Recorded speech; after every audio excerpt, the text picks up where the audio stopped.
안녕하십니까?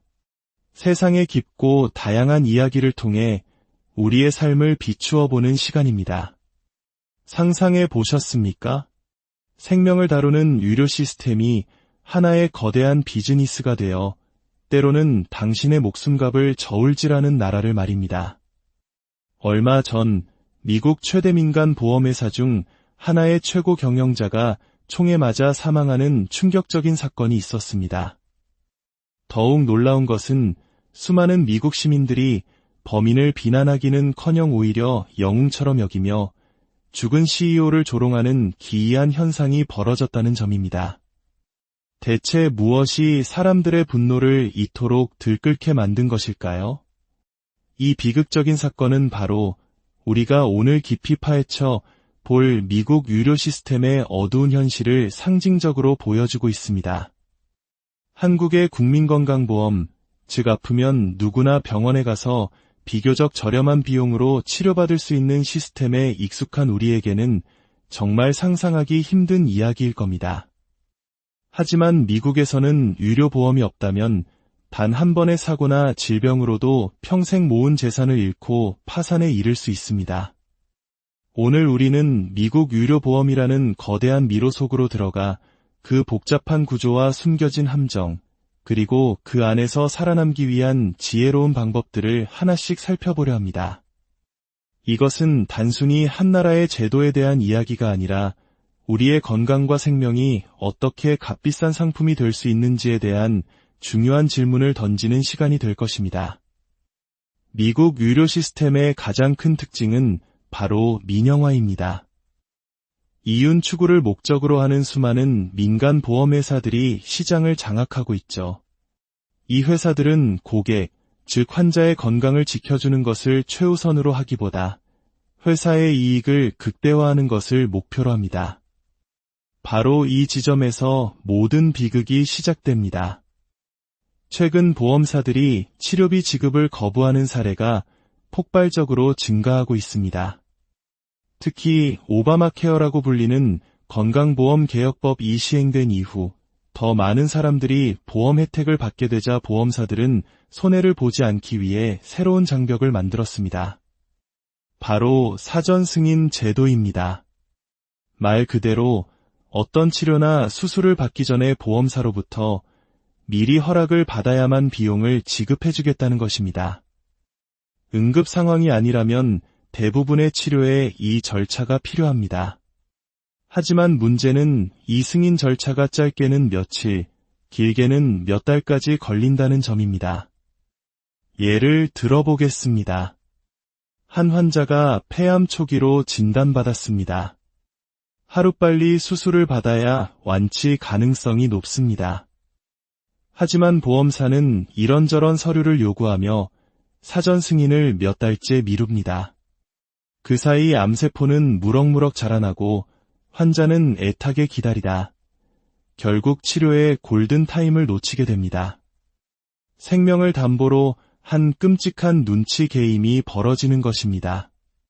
한 설문조사에 따르면 의사들의 94%가 이 사전 승인 문제로 인해 환자 치료가 지연된 경험이 있다고 답했으며 이로 인해 환자 4명 중 1명은 심각한 건강 문제로까지 이어질 수 있다고 경고했습니다. 그렇다면 이처럼 비싸고 까다로운 보험료는 과연 얼마나 될까요? 2022년 기준으로 직장 보험이 없는 개인이 내는 평균 보험료는 한 달에 약 $659, 하나로 약 85만 원입니다. 쌓인 가족 기준으로는 한 달 평균 $1,872, 우리 돈으로 무려 240만 원이 넘는 돈을 매달 숨만 쉬어도 내야 하는 것입니다. 이 돈은 미국의 일부 지역에서는 주택월세나 대출 상환금과 맞먹는 금액입니다. 물론 좋은 직장에 다니면 회사에서 보험료의 상당 부분을 지원해 주어 부담이 훨씬 줄어듭니다. 하지만 자영업자나 소규모 사업장에 다니는 사람들에게 이 금액은 엄청난 부담이며 이 때문에 아예 보험 가입을 포기하는 사람들도 많습니다. 그리고 보험 없이 병원에 갔다가는 감기 진료 한 번에 수십만 원, 맹장 수술 한 번에 수천만 원, 큰 수술이라도 받으면 수억 원의 의료비 폭탄을 맞게 됩니다. 미국에서 파산하는 가장 큰 이유 중 하나가 바로 이 의료비 때문이라는 통계는 결코 과장이 아닙니다. 자, 이제부터가 진짜 미로의 시작입니다. 매달 비싼 보험료를 냈다고 해서 모든 것이 해결될까요? 천만에요. 미국 의료보험 청구서에는 우리를 혼란스럽게 하는 여러 가지 추가 비용 항목들이 존재합니다. 첫째, 디덕터블, 즉 자기 부담금입니다. 보험사가 돈을 내주기 시작하기 전에 가입자가 먼저 지불해야 하는 최소 금액입니다. 예를 들어 디덕터블이 $1,000라면 병원비가 얼마가 나오든 우선 내 돈으로 $1,000를 채워야 그 이후부터 보험 혜택이 적용됩니다. 둘째, 코페이입니다.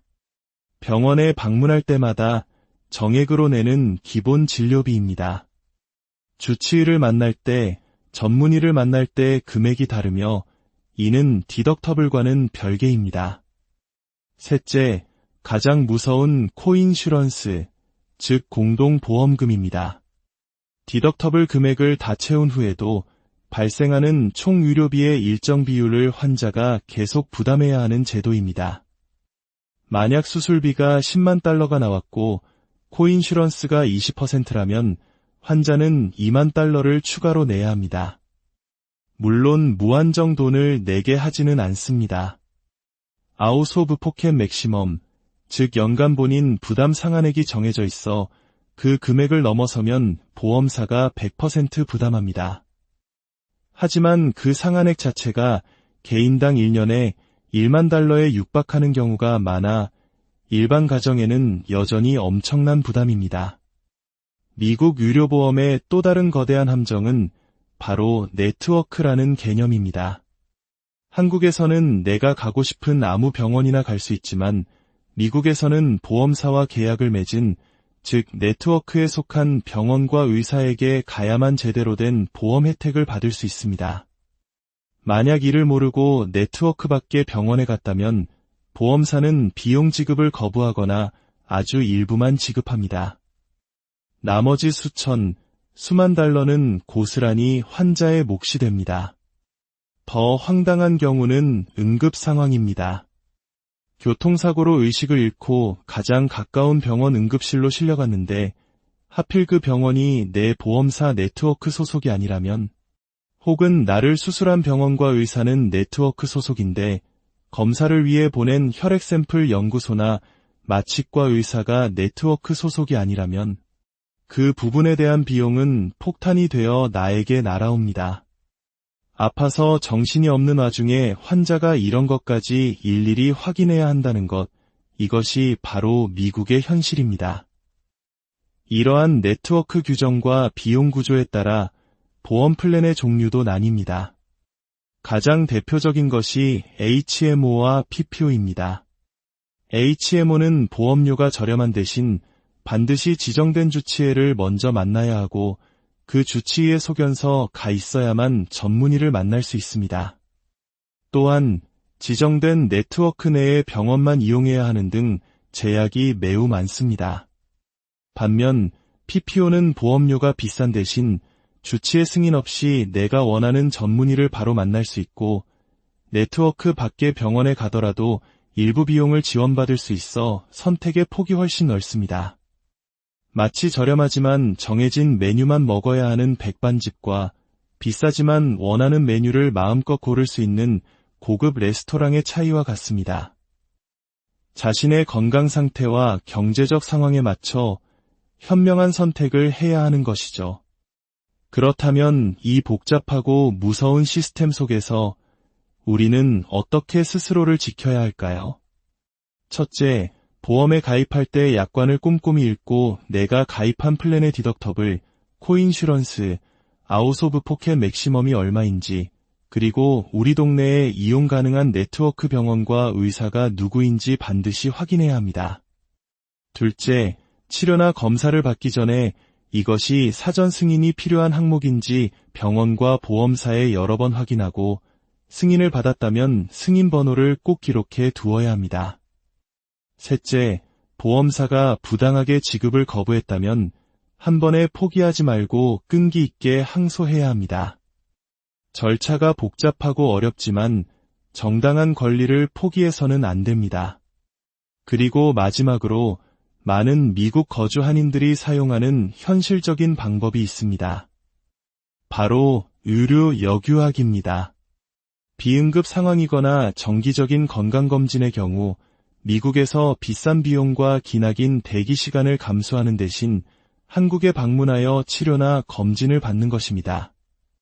비행기 값과 체류비를 감안하더라도 미국의 살인적인 의료비보다 훨씬 저렴하고 빠르고 수준 높은 의료 서비스를 받을 수 있기 때문입니다. MRI 촬영 비용만 봐도 미국이 한국의 10배 이상 비싼 경우가 허다합니다. 이는 슬픈 현실이지만 동시에 가장 현명한 대안이 될 수 있습니다. 오늘 우리는 미국 의료 시스템이라는 거대한 빙산의 일각을 살펴보았습니다. 이 이야기는 단순히 정보 전달을 넘어 건강과 생명의 가치가 시장 논리에 의해 어떻게 위협받을 수 있는지 보여주는 경고등과 같습니다. 아픈 사람을 상대로 이윤을 남겨야 하는 구조, 치료보다 절차와 승인이 우선되는 시스템 속에서 개인은 철저히 스스로를 무장하고 싸워야만 합니다. 한국의 전국민 건강보험이 얼마나 소중하고 감사한 제도인지 다시 한번 생각하게 되는 시간이었습니다. 비록 완벽하지는 않더라도 적어도 돈이 없어서 치료를 포기해야 하는 극단적인 상황으로부터 우리를 지켜주는 사회적 안전망의 가치를 잊지 말아야겠습니다. 오늘 이 이야기가 여러분과 여러분의 소중한 사람들에게 작은 등불이 되기를 바랍니다. 이 지혜가 더 널리 퍼져나갈 수 있도록 구독과 좋아요로 함께해 주신다면 그것이 바로 어둠 속을 헤매는 다른 이들에게 빛을 나누는 선한 영향력이 될 것입니다. 여러분의 삶에 늘 건강과 평안이 가득하기를